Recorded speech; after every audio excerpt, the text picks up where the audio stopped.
রাত্রিবেলায় ঘুমানোর আগে আমি কিন্তু রোজ দু একটা রেসিপি দেখেই ঘুমোই। তো আজ একটা রেসিপি দেখে এত পরিমাণ লোভ লাগছিল যে অনলাইনে দুটো লেগ পিস অর্ডার করেই নিলাম। তবে অবশ্যই রান্না করা নয়, কাঁচা। কারণ ওই রেসিপিটা আমি নিজেই বানিয়ে খাবো সেই ভেবে। বেশ কিছুক্ষণের মধ্যে পার্সেল চলে আসে। হাজব্যান্ড আর আমি গেটে আনতে যাই। হাজব্যান্ড বারবার জিজ্ঞাসা করে, কী অর্ডার করেছো? আমি বলি চিকেন। তবে ঘরে এনে প্যাকেট খুলতেই সে তো অবাক। এ কি, কাঁচা লেগ পিস কেন অর্ডার করেছো? কেন আবার রান্না করবো বলে?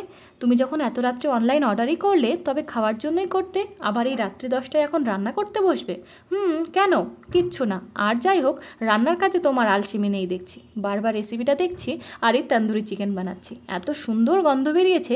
হাজব্যান্ড ও ঘর থেকে এসে বলে, কি বানাচ্ছ গো, এত সুন্দর গন্ধ বেরোচ্ছে? দাঁড়াও, আগে বানাই তারপর বলবো। সত্যিই বলার কিচ্ছু নেই। কিছু কিছু শেফের রেসিপি ঘরে বানালে কিন্তু মনটা ছুঁয়ে যায়। অসম্ভব সুন্দর হয়েছিল খেতে।